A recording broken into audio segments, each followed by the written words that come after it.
Hola, una vez más, muchísimas gracias por estar ahí con nosotros en nuestro humilde programa. Hoy traemos realmente un invitado de lujo y queremos empezar diciéndoles a ustedes que lo que es verde para el medio ambiente también evidentemente lo puede ser para la economía. Y acá hacemos unos puntos suspensivos, porque por ejemplo la energía solar es el ahora, es el futuro, y eso, aunque muchísima gente lo quiera frenar, y ya lo hablaremos con nuestro invitado de hoy, finalmente no se va a poder parar. Nuestro invitado de hoy, nada más ni nada menos que Inocencio González Reolid, es máster en energías renovables, graduado en ingeniería y en electrónica industrial y automática, yo diría, etcétera. Pero voy a dejar que sea él quien se presente, nos hable un poco de lo que ha sido su experiencia, sus estudios, los premios inclusive que él ha alcanzado a través de su trayectoria. Buenas noches, Inocencio. Hola, hola. Bueno, quiero que sepas que no solamente aquí en España nos están viendo, por suerte, prácticamente en todos los países del mundo nuestro programa se reproduce, sobre todo en los países de América del Sur, y por eso he querido que vinieras, porque lo tuyo es súper importante. Cuéntale entonces, en primer lugar, a la gente, debería decirte contale, porque soy uruguayo, y cuando digo dime, debo decir decime, porque si no estoy actuando. Sí. Si hablo como hablan ustedes, actúo. Te voy a hablar como hablamos los yoruguas o los argentinos. Sí. Contale a la gente un poco tu trayectoria y los estudios que has realizado.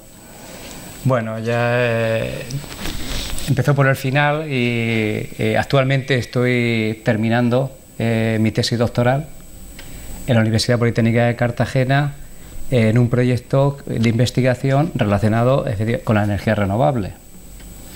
Concretamente es un sistema de un control energético utilizando lógica difusa para gestionar la energía de un vehículo o de una embarcación que funcione con energías renovables, concretamente con energía fotovoltaica, para que sea totalmente autónoma. Tiene aplicaciones industriales también para viviendas, para edificios y para gestionar la energía que se esté utilizando en cualquier dispositivo o equipo que funcione con energía solar. Por otro lado, efectivamente, como has dicho, realicé el máster en energías renovables por la Universidad Politécnica de Cartagena, donde me especialicé en diferentes sectores de energía renovable, como la energía solar, fotovoltaica térmica, energía eólica, energía de la biomasa también, célula de combustible, lo que es la utilización del hidrógeno para utilizarlo también como combustible, y luego pues proyectos de ingeniería y tal. Por otro lado, también soy ingeniero técnico industrial, especialidad en electrónica industrial y automática, y bueno, actualmente pues me dedico a hacer proyectos de energía solar, y mi trayectoria profesional pues se inició creándome una empresa, una sociedad, de la cual hacía proyectos de energía solar, les tramitaba los proyectos, luego se construían y bastantes de ellos se han construido aquí en España. Luego colaboré también como asesor técnico en varias empresas multinacionales como Gerliche Solar España y en Baking Renovables, también de una empresa inglesa. Y realicé también varios estudios de mercado en Brasil, Argentina, Chile, y concretamente varios colegas míos que, si me ven, pues están actualmente trabajando en Santiago de Chile, Juan Mateo, Cristóbal Morales, que tiene un restaurante de comida española en Santiago de Chile, compañero mío de el anterior trabajo que tenía aquí en España. Y luego también pues también he trabajado en Inglaterra siendo jefe de producción y director de obra en una instalación fotovoltaica de 50 megavatios, que es la instalación más grande que se ha construido en Inglaterra, de 50 megavatios, y ahora pues aquí en España, pues por la normativa desde 2010, pues se ha reducido mucho y ya prácticamente no se hace casi nada en instalaciones de energía renovable.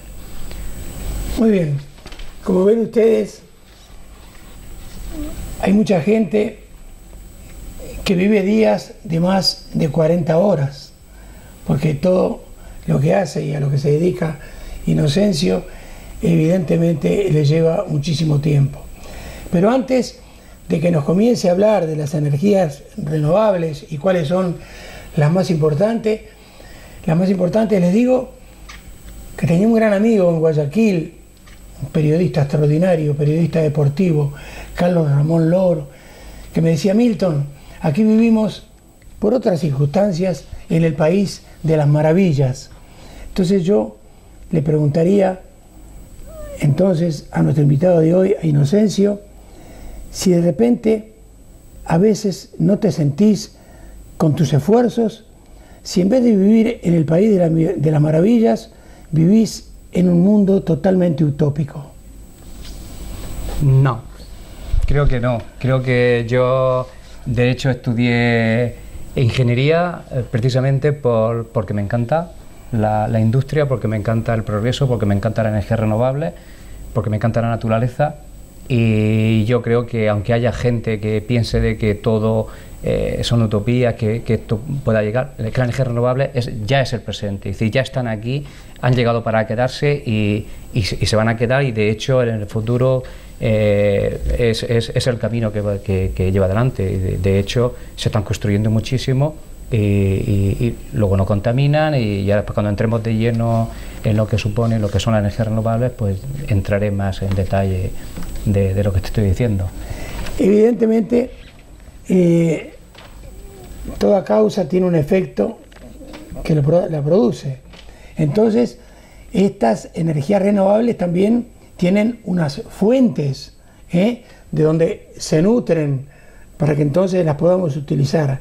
Entonces, por supuesto, la primera pregunta, para que la audiencia lo tenga claro, es cuáles son las fuentes de energía renovables más importantes. Sí, la mayoría de la gente pues habrá oído hablar también de varias de ellas, concretamente la fuente energética que prácticamente que es la que mueve la Tierra y la que produce la vida, que es el Sol.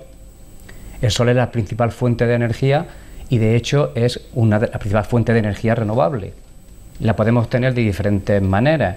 O sea, tenemos la energía solar por un lado y la energía eólica. La energía solar a su vez también está energía solar fotovoltaica, es decir, que es aquella que mediante unos módulos, mediante una constitución específica y una construcción específica del módulo, permite que esa radiación solar se convierta en energía eléctrica. Y entonces obtenemos un tipo de energía que podemos utilizarla pues para invertirlas a la red o para consumirla, para cargar baterías, etcétera. O sea, para hacer funcionar dispositivos eléctricos o electrónicos. Por otro lado, tenemos la energía solar térmica, que por un lado tenemos dos tipos de energía. De este tipo de energía, una que es la que podemos utilizar para calentar agua en las viviendas, agua caliente sanitaria, o también para apoyo a calefacción. Y luego, por otro lado, tenemos también la energía térmica, en este caso termosolar o termoeléctrica, que es aquella que mediante dispositivos específicos de captación, como por ejemplo pueden ser espejos cóncavos o mediante heliostatos enfocándolos a una torre y tal, lo que hacemos es concentrar la radiación solar para calentar un fluido o un líquido transportador, el cual se calienta a una temperatura muy elevada, que a su vez hace calentar agua, y ese agua se convierte en vapor, y entonces mediante las aplicaciones de vapor, la presión y tal, hace funcionar una turbina y entonces genera electricidad. Y entonces podemos utilizar también esa energía eléctrica. Y luego, por otro lado, como he dicho, también existe la energía eólica. La energía eólica, aunque directamente, de forma directa, es el viento, pero el viento, las ráfagas de viento y las corrientes de viento están producidas también por el sol. por la diferencia de temperaturas que hay a diferente altitud, y entonces se producen corrientes de aire y también procede el sol. Luego, otro tipo de energías renovables, pues tenemos la energía de la biomasa. La energía de la biomasa, pues utilizar residuos leñosos que pueden proceder del monte, de limpieza de montes, matorral, o incluso cultivos energéticos que puedan ser diferentes cultivos que no son aptos para la comida, y entonces lo que hacen es que llevarlos a un sitio, a una central, en la cual pues como de toda la vida, y además posiblemente sea una de las energías más antiguas de la humanidad, es decir, que es el fuego. Es decir, se quema y entonces al quemar produce calor y puede calentar una caldera, y esa caldera evapora agua. Ese agua se utiliza como vapor y te genera electricidad por un lado, o genera calor para calentar una vivienda o un edificio. Otro tipo de energía, pues tenemos la hidráulica, que es las típicas presas, la gran hidráulica, las presas que la utilizamos para generar electricidad a través de un salto de agua, o las micropresas que se pueden utilizar en un riachuelo o algo, incluso en países, sitios, zonas que baja un pequeño riachuelo, se pone una pequeña turbina y puede generar la energía suficiente para alimentar una vivienda. Luego, otro tipo de energía, la energía del mar, también de las olas, la energía de las mareas, cuando sube la marea y cuando baja por la bajada y por la gravedad podemos conseguir que se mueva una turbina. Luego, otro tipo de energía que también podemos utilizar, la geotérmica. Hay dos formas diferentes de utilizar la energía geotérmica. Una, en aquellos lugares donde haya movimiento sísmico, o que haya a poca profundidad podemos obtener calor, pues lo que hacemos es meter unos tubos hacia abajo, metemos agua, ese agua se calienta abajo, se convierte en vapor, sale para arriba ya en forma de vapor, y entonces podemos mover una turbina y generar electricidad. Y otra manera es que prácticamente casi en toda la superficie de la Tierra, si hacemos un agujero en el suelo a un metro y pico de profundidad, la temperatura casi es constante a lo largo de todo el año. Por lo tanto, si al lado de nuestra casa o debajo de nuestra casa cogemos y hacemos eso y ponemos ahí un circuito con un tubo, un serpentín, un tubo dándole vueltas, y lo enterramos en el suelo, podemos conseguir que refrigerar la vivienda o calentarla en verano o en invierno. O sea, podemos utilizar el subsuelo, como es una temperatura estable todo el año, en beneficio de la vivienda también, con un coste mínimo. Y luego, otro tipo de energía que se utiliza, que ese será posiblemente bastante camino al futuro, que es la energía que se obtiene del hidrógeno. El hidrógeno por sí no es una fuente de energía, es un vector energético, o bien es un almacenador de energía. Es decir, el hidrógeno en estado libre en la naturaleza no existe, siempre está compuesto, se ha unido en otros componentes, y de hecho, como es un componente muy volátil, es muy difícil, se necesita mucha energía para obtenerlo. Entonces, por ejemplo, del agua, que en el caso que aquí que más se utiliza, es disociar las moléculas de agua en nitrógeno y oxígeno mediante energía eléctrica, mediante algas o directamente mediante energía solar, y entonces podemos almacenar el hidrógeno y luego ese hidrógeno utilizarlo después en una pila de combustible para generar electricidad y alimentar un coche eléctrico, que son los famosos motores de agua. Los motores de agua realmente lo que llevan es un dispositivo que disocia el agua en hidrógeno y en oxígeno. El hidrógeno después lo inyecta a una pila de combustible, coge el hidrógeno que ya lo tenemos almacenado, el oxígeno que lo coge propiamente del aire, genera electricidad y entonces mueve un motor eléctrico, y entonces tenemos el coche eléctrico. Ahora bien, Inocencio, mis antecesores, los indios charrugas, tenían que hacer instalaciones para cobijarse, para dormir, por ejemplo, durante la noche, por el frío, por el calor, en fin. Entonces levantaban toldos de lona y se hacían sus chozas. Para los esquimales es más fácil, de hielo, y se hacen un iglú y duermen adentro. Ahora bien, ¿cómo son? ¿Y qué costo tienen? Por eso yo te hablaba de repente de la utopía. Estas instalaciones para todo este tipo de energía renovable, ¿cómo son para el autoconsumo entonces estas instalaciones? Sí, hace unos años obtener una placa fotovoltaica era un coste, era brutal, era enorme. De hecho, solamente se utilizaban las instalaciones, o sea, las placas fotovoltaicas para viajes espaciales, para satélites, y para determinados usos en la Tierra, de tipo laboratorio o tipos específicos de estudio en el desierto o determinados sitios donde el coste era lo de menos, sino lo importante era que se necesitaba esa energía y había que obtenerla de la manera más económica o fiable posible.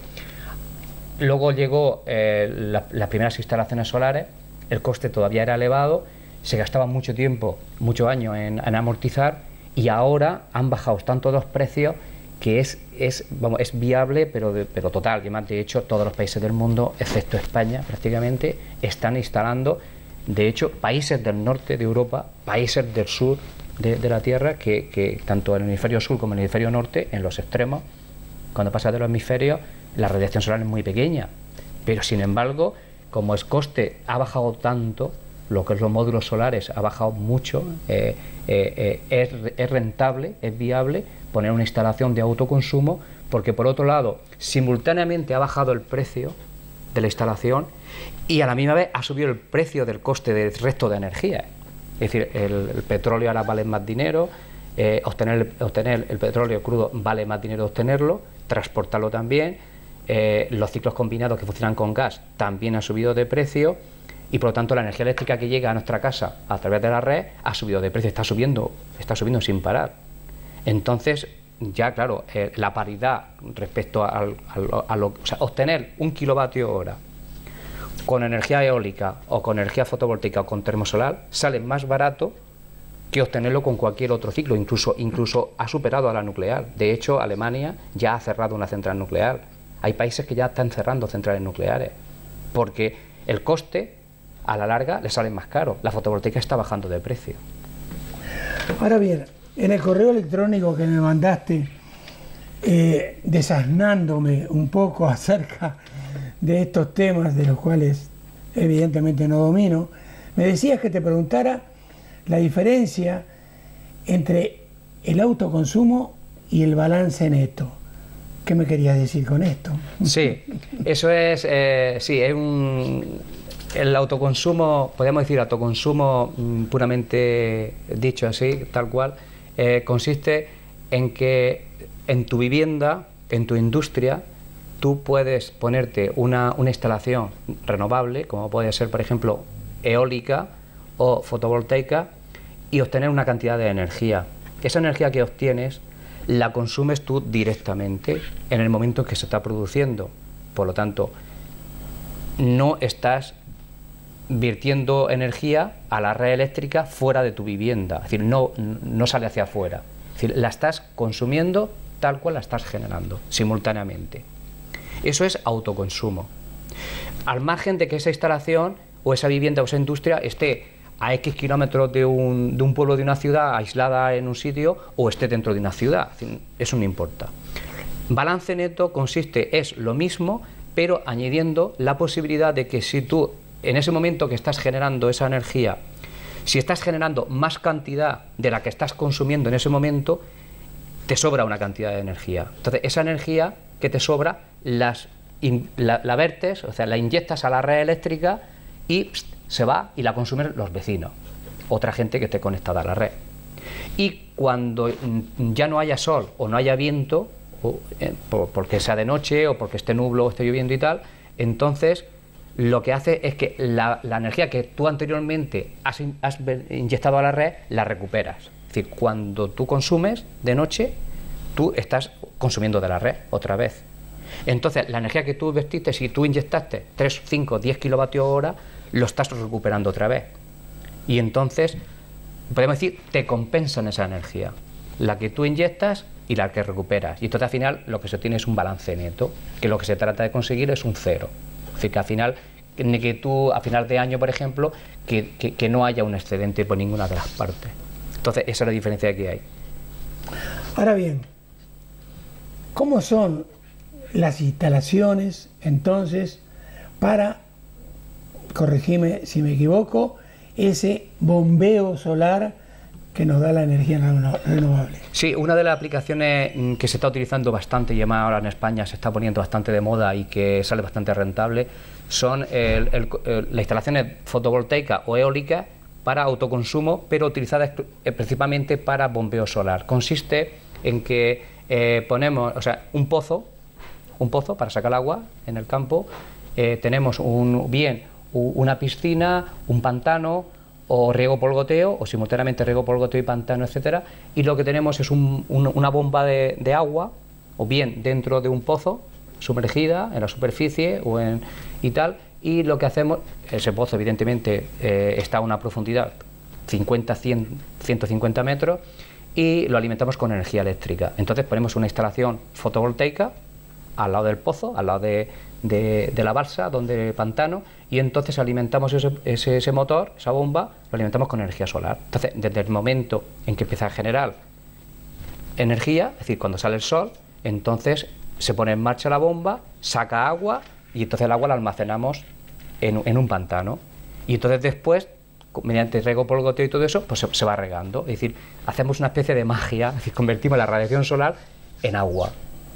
De hecho, hace poco monté una instalación de este tipo en Tabernas, en el desierto de Almería, que a un pozo de 140, 150 metros de profundidad, pues con la radiación solar, sacar agua al hombre, se almacena en un pantano, riega por goteo, unas oliveras, y luego obtiene aceite ecológico fantástico. Ahora, Inocencio, evidentemente hay normativas, como por ejemplo las que pone el gobierno de Murcia, las que pone el Estado español. Ya hubo tremendo problema, por ejemplo, con el fracking. Sí. Que nosotros estamos en total desacuerdo con el fracking y esas normativas.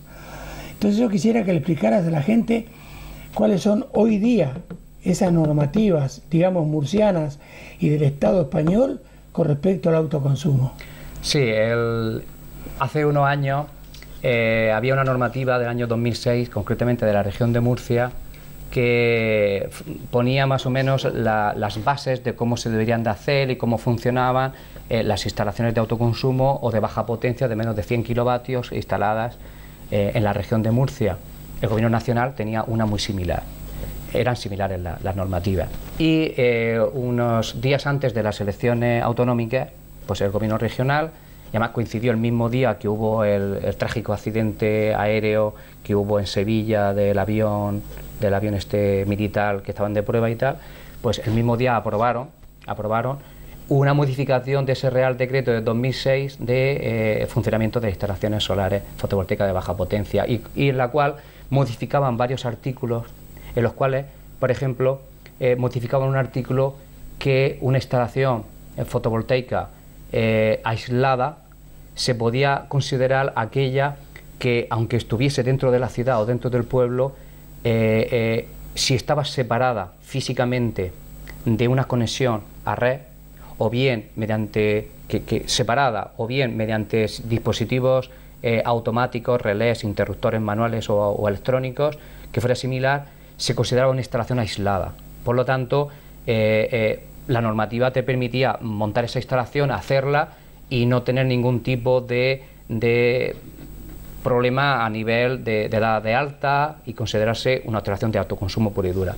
El Gobierno Nacional, claro, eso iba un poco en contra del nuevo borrador que está por ahí en las redes, que pretende sacar el Gobierno Nacional, que dice todo lo contrario, es decir, que una instalación fotovoltaica, para considerarla aislada, tiene que estar a kilómetros o muy lejos de una instalación de red. Es decir, que aunque esté al lado de una instalación de red y aunque esté separada físicamente, o bien mediante interruptores manuales o automáticos o equipos electrónicos, el Gobierno Nacional considera que es una instalación de red, que no es aislada. Eso por un lado.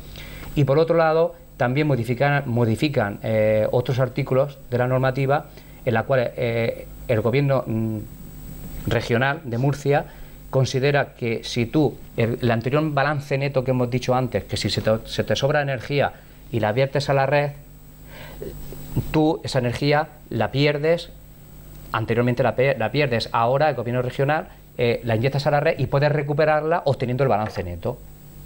Es decir, no tiene ninguna prestación económica ni nada, pero sí lo que obtienes es recuperar la energía que has vertido. El Gobierno Nacional dice lo mismo, pero además tienes que pagar un peaje, un canon. Pero es que no solamente tienes que pagar un peaje, un canon de aquella energía que viertes a la red, que luego recuperas, sino el autoconsumo puro y duro. Es decir, tú estás generando energía y te la estás consumiendo tú dentro de tu vivienda y no viertes nada a la red, quieren que pagues también un peaje, que pagues unos gastos a las compañías eléctricas, porque precisamente como tú no les estás comprando la energía a ellos, pues como estás dejándole de comprar esa energía y te la estás generando tú, pues quieren que les pague como si se la estuvieses comprando. Y si tratan de imponer un impuesto al sol como si el sol fuese suyo.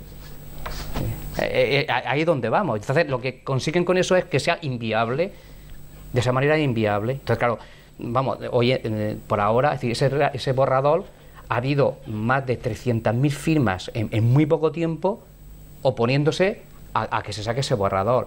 Todos los partidos, excepto del Partido Popular, el resto de partidos, y creo que hay otro partido por ahí también un poco de extrema derecha y tal, que tampoco quiere que se cambie eso, es decir, que se salga así, mientras que el resto de partidos, todos ya han firmado acuerdos y están de acuerdo en que ese borrador se eche para atrás y que no se salga adelante, porque el autoconsumo va a generar muchísima energía y muchos beneficios a los ciudadanos. Para terminar con esta primera parte sobre las energías renovables, continuaremos después de una pausa, pero la última pregunta que te hago para esta primera parte es si o de qué forma podemos lograr entonces que en nuestras casas, que las industrias, por ejemplo, esas fotovoltaicas o eólicas puedan colocarse, puedan instalarse en nuestra propia casa, por ejemplo. Sí, actualmente sí que se puede instalar. Sí, de hecho, se están haciendo instalaciones de autoconsumo, balance neto no, pero sí están haciendo instalaciones de autoconsumo. Es decir, cualquier ciudadano, cualquier familia, cualquier empresa se puede poner, siempre que disponga de una superficie en un tejado, en un terreno, para montar una cantidad de módulos solares, fotovoltaicos por ejemplo, y puede perfectamente autoconsumirse su propia energía. Lo único que hay que poner un dispositivo electrónico entre su instalación y la red. Hay que poner un dispositivo electrónico para evitar inyectar energía a la red. Es decir, está consumiéndose su propia energía. Es decir, entonces la instalación lo que se hace es dimensionarla para que no genere picos de energía a lo largo del día, sobre todo al mediodía y tal, para que no genere picos de energía que sobre mucha energía. Es decir, más o menos que genere más o menos la misma cantidad que está consumiendo. Y entonces se puede montar. Cuando el nuevo Real Decreto de autoconsumo se apruebe definitivamente, pues si como va a permitir inyectar a la red y conseguir el balance neto, pues entonces ese dispositivo electrónico, muy económico y sin problemas, se cambia unos parámetros y entonces permite inyectar a la red y recuperar la energía que se ha metido a la red. En el caso de que haya que pagar algún peaje y tal, será viable en ese momento, porque a ser de tan bajo coste ahora las instalaciones, o sea, lo que es el material, la construcción es económica, pues es viable montar ese tipo de instalaciones. Muy bien. Inocencio, si estuviéramos en Buenos Aires y estuviéramos viendo Grandes Valores del Tango, su conductor, Silvio Soldán, nos diría: un corte, una quebrada y enseguida volvemos. De acuerdo.